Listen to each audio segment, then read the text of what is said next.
And sometimes people say, hey, you are a beautiful couple. So we say, oh, it's because God worked in us.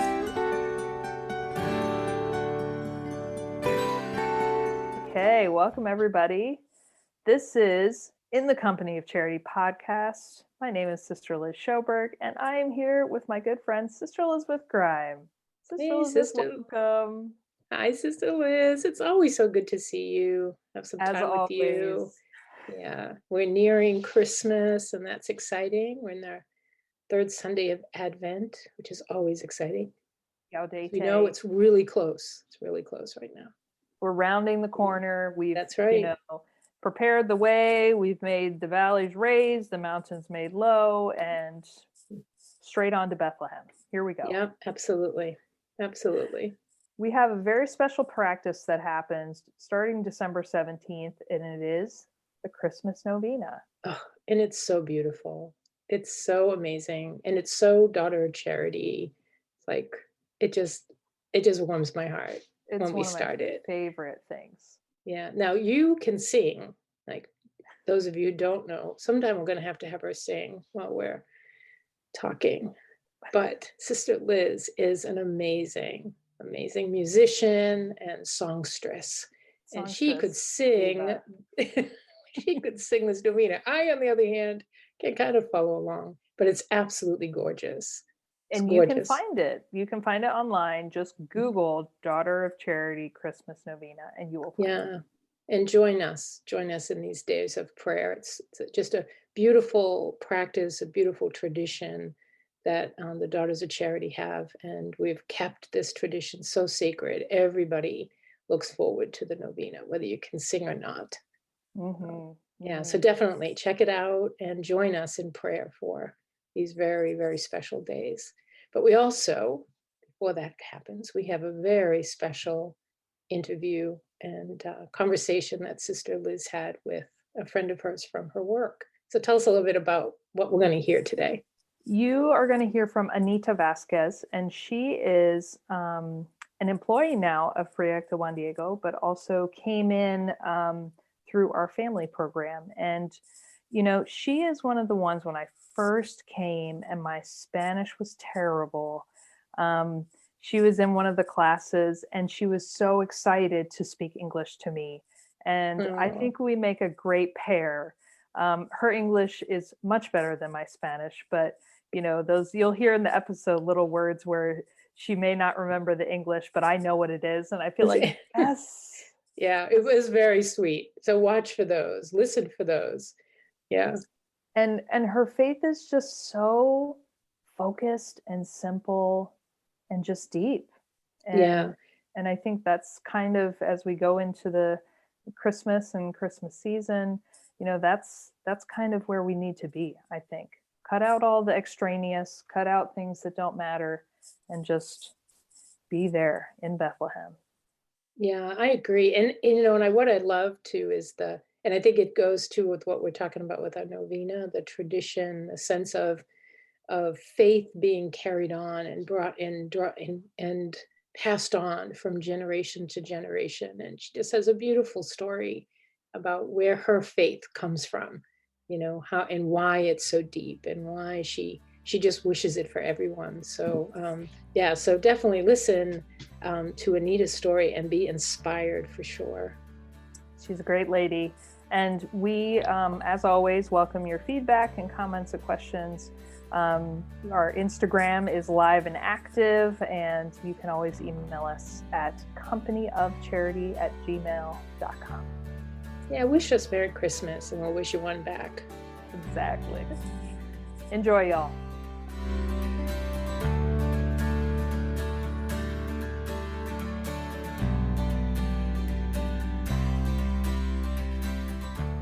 Okay, this is Sister Liz, and I'm here with Anita Vasquez, who is an employee at Proyecto Juan Diego, and she's just going to share a little bit about her life. So welcome, Anita. Thank you so much for joining us. Hi, sister. Yes, my name is Anita Vasquez. Thank you for thinking about me. Yes, and I'm here to talk a little bit of my life. So can you say maybe a little bit about your family and where you grew up and that? Okay, well, I'm from Mexico, Matamoros, Mexico, and I grown up. And when I marry, I come on over here to Brownsville, and my husband is Marcos Vasquez, and I have 3 childs. 1 boy, his name is Marquitos, and my 2 daughters is Jimena and Stephanie, and I live here in Brownsville. So I understand that you are a person of faith, that you go to church, and that's important to you. Where did your faith come from? My faith is because my grandmother was a cristera. Okay. Cristera in Guanajuato. He defend Christ. He say Viva Cristo Rey and Viva la Virgen de Guadalupe. So my grandmother come and shows how to be a good Christian. So they tell us go to the church and get faith in the Virgin and Christ. So your great-grandmother, for context, during her life, there was persecution of the church and of Christians. Yes. And so did she ever tell you what kind of sufferings that she experienced? Yeah, my grandmother, his name was Trinidad, and she's very, she was a lady very, very in the faith and the Catholicism. And he say a story like when he goes out from the church and the mass, the people, bad people, go with the rifles and guns, guns, and their shoots to the people come out from the church. And when there was outside, he was live, but he was. She was pretending to be dead. Yes, because the people come and shoot with the gun in her back. In the back. So she pretends he was dead, but when the people he go up and she say Viva Cristo Rey and Viva la Virgen de Guadalupe, and then the people was going, the bad people, so she defend the church, the Christ. Wow. That's a really powerful experience. Yes. And so your mother and your grandmother grew up in this kind of faith. And so when I was a little, like a 12 or 13, I went to the choir in the church, and I was in the church in the Catholic in Sagrado Corazón de Jesús in Matamoros. So I went in the choir. You were choir. singing. Yes, in the choir. Wow. Yes. So I grew up and I was married in the Catholic Church, and my sons was the baptism, the communion, and the confirmation. So I have I follow the step my grandmother. Very beautiful. Yes. Now, I understand that you became a citizen. Yes. Of the United States. So you were able to do so because of getting married to a citizen, or was there some other way that you became a citizen? Oh, well, I became a citizen because I have a lot time married with my husband, and my husband told me you have to be a citizen. I say no, I can't because I don't speak English and I'm not so smart to learn the 100 question. So my husband say, yes, you can do it, please do it. So he pushed me to do my citizen. So I come here to Proyecto, and because I hear the people, oh, it's very good there, and go, and most the better for me is because is don't have cost, and so it was free. The teacher was very I am very important for my teacher. So they told me, you can do it. So I do my citizen, and this was very beautiful experience, because I have a official very sweet and very patient and give me my time. So sometimes they say that the officials from USCIS, maybe some are nice and some not so much, but you had a really good one. Yes, I have one. I hear the people, oh, the official, the boots, they wear a boots, and I say, oh, who is this official? And when I see he come on, and I say, I have to see who is the man with the boots, the official with the boots. And when I saw, who is the official with the boots? Oh my God, I think so is the Batman. And no, when I come in, he was the nice official. So there, hi, good morning. He very nice, and he very like I don't know how to say, paciente. Patient. And I feel segura. Safe. Safe. I feel safe when he asks me the question. So I do it. I do it because he give me safe to answer the questions. So how did you get from becoming, you were nervous and scared, to feeling confident? What was the difference? What happened? Well, after I come inside in the office, I was outside, and every people I see in the sala, waiting in the area? waiting area, almost the people was nervous. And I say, my husband told me, pray. And I say, oh yes. And I pray my rosary, and then I pray for the official, and I pray for me, and I pray for the people. So everybody was nervous. And when I come out, my husband look at me, why you come out like 4 or 5 minutes?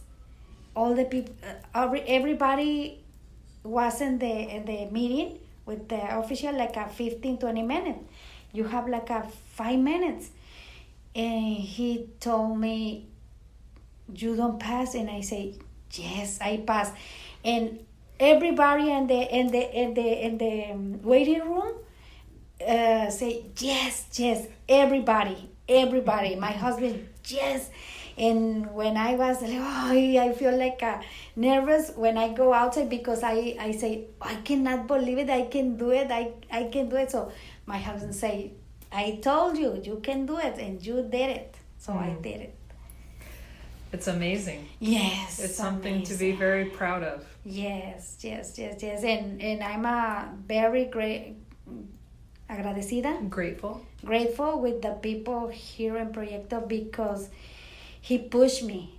And one of the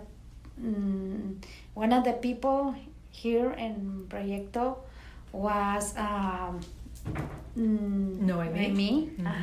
He pushed me. Yeah, Anita, you can do it. And you're gonna be great and everything. And I feel like I believe in me.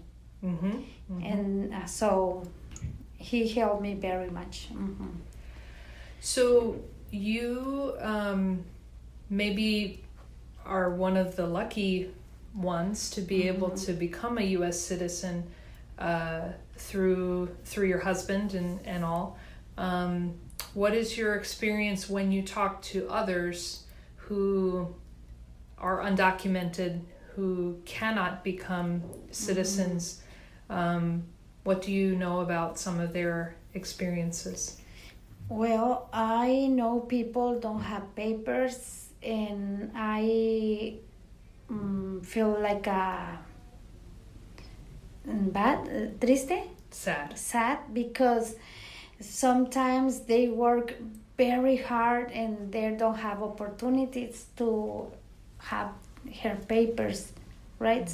So in another one, people I say, hey, you are resident, please do your citizen, because when the presidents change, the rules gonna change, so made it right now.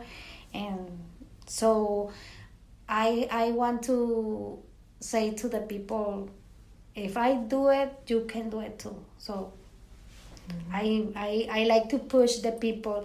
And when somebody told me, hey, can you please tell me how I can do to be a citizen, I say, to the questions and this program, and go and come to Proyecto and como échale ganas. They'll give you some inspiration. Yes, and some yeah, motivation. Only you can do it, because I told to the people, if I can do it, you can do it. So I did it. You're gonna do it because you know more English than me.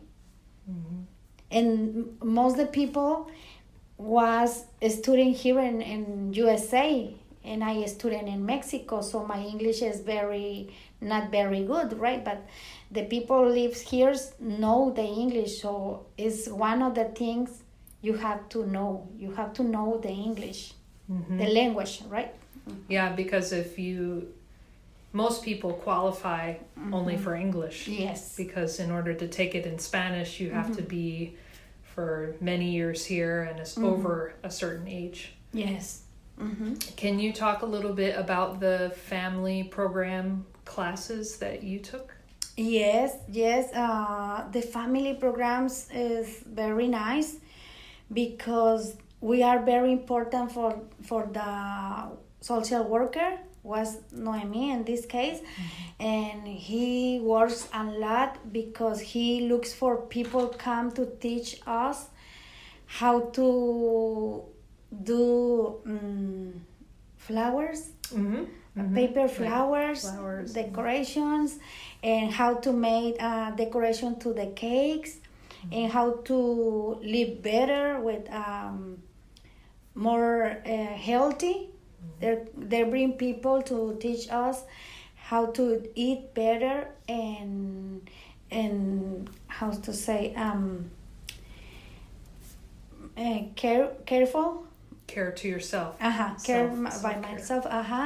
And how am I important for the people? And he gave us an opportunity to get up, crecer. Yep, Get to up, grow. To grow. So he impulsed to be believe it in us. So the family program is experience very good for me. What is it about the group that is special for you when you come and meet other women, moms, people who are struggling or maybe need some support? What is that like for you? Well, when these people talk about her lives, sometimes it's sad, triste. Sad. Because sometimes they don't have the opportunities we have. So some people come from a lot problems, and here they believe it, and they're gonna change her lives, and their lives changed her her lives changed here with the class Noemi gave to us, because he looks for he look for mejorar nuestras vidas, For improving your to life. improve our lives. Yes. So there, sometimes I remember one lady, there come very like a poor, Poor. like a sad, and here I saw it, and there come and there change her life. They believe he was a beautiful lady, so he changed, and he like I think so he's like a butterfly, because when I see it the first time, I said, oh, he looks like the face sad and Just depressed. yeah. And when I saw in the every class, he changed the looks, the clothes, her face, her everything. And he put everything to change, and there was a beautiful. He believed he was a beautiful lady. Why? Because here in Proyecto bring people come to change where the nails, the face, the everything. So she said, oh, never in my life I was paint my nails. And she, oh, it's beautiful. And she grown up like a butterfly. I love that. It's a beautiful image, because sometimes people feel they have so much suffering, and like the weight of the world is on them. And when they meet others who can support them and encourage them, then she begins to blossom. Yes. And he believed in ella misma. In herself. And herself, yes. Because we say, hey, you look beautiful. You think so? Yes, you look. And he believed, and he grown up. Yes, so it's very comfortable to come and see other people grown up. What are some of the hopes that you have for your family? Your children and your husband, some of those hopes, esperanzas, that they will have a good future, or... Oh, there,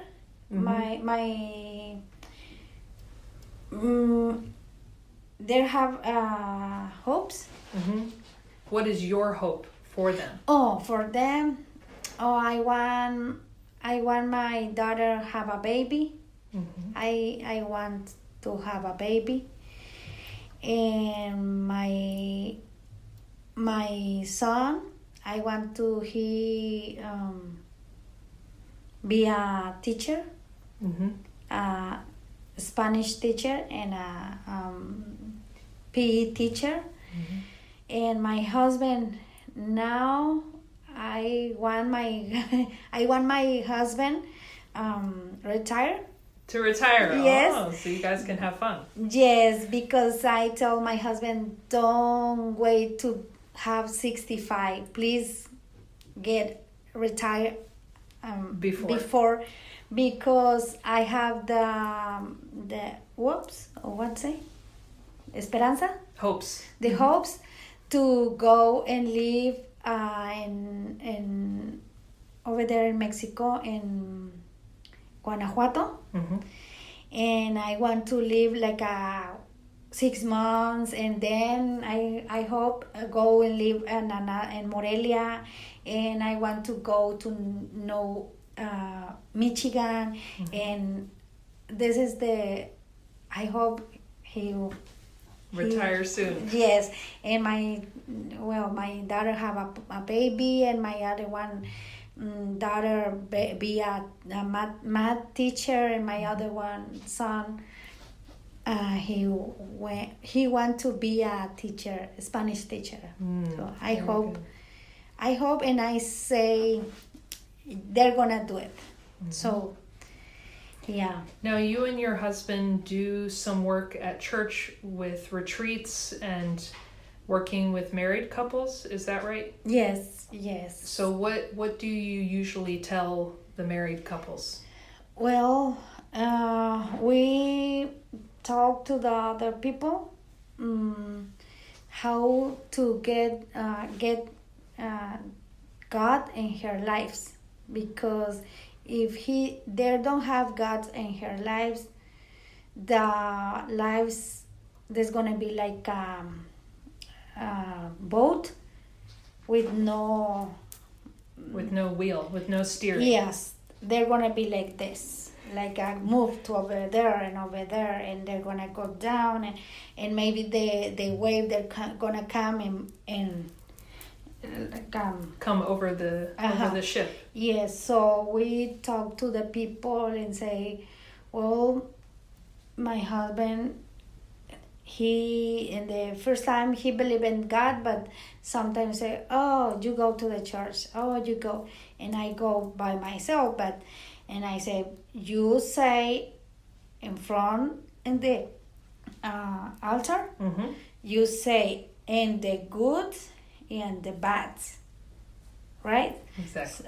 So we have to be together, because you are the sacerdote, the priest of my house. So we have to go together. So he believes in God, and I invite my husband, and I say, go and take this retreat for both, and let what happened. So now we in the retreat invite another one people to be a very close and more amorosos, loving and respectful. And one of the most is pray together. Is the principle. We have to pray. I have to pray for my husband, and he have to pray for me, and show to the people they can do it, and it's very nice, and it's very peaceful.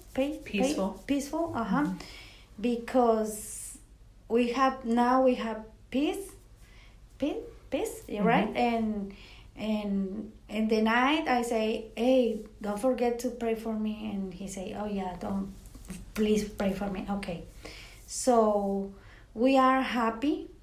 And sometimes people say, hey, you are a beautiful couple. So we say, oh, it's because God work in us. So we change every day. We have problems, right? And we say to the other people, come to the retreat. Well, we have problems like you, but if you put everything in the God's hands, if you put your part, this can change. And our lives and your lives gonna be more lovely with other people. Exactly. So is there anything that you would like to tell the people who are listening to this interview from your experience that you would like to share with them? For example, some people who listen, maybe they are struggling, or maybe they don't have God in their life, maybe in a relationship, whether they're married or a good friend or a family member is not peaceful. What advice would you give? Well, to the people listen this time, in this moment, what I can say is, first is, God bless you whatever you do, and every time if you do something wrong, say to God, please forgive me, God, for have these mistakes, but you can please help me to change my heart to be whatever you want to be, to serve to another people. And because you die for us, and I don't want to be do something bad or wrong, because I know when I do something wrong, you have pain for me. So please be every day, live one day a day. One day at a time. One day at a time. And every single day, God blessing the people. If some people don't like you, please you say God bless you, and you can change the life of the other people that don't like you, right? Because sometimes their people need God in her heart, and they have maybe problems we don't know they have. So please tell to every time, be grateful to God and say, please forgive me, God, and please forgive the mistake the other people have, and please be very lovely with God, because in agradecidos, grateful, because every day God told us they love us. And viva Cristo Rey. En viva Cristo Rey, en viva la Virgen de Guadalupe, la morenita. Thank you so much, Anita, and I want to congratulate you on this interview, because English is your second language, and I know that it's hard for you, but you did an incredible job. Thank you so much. Yeah, thank you to you, sister, and thank you because you be patient with me with my English, because yes, it's true, my English is not very well, but I try my best. Yes, and this English is because I say, please God, let my tongue talk. So thank you, sister, and thank you, everyone. All right, God bless you.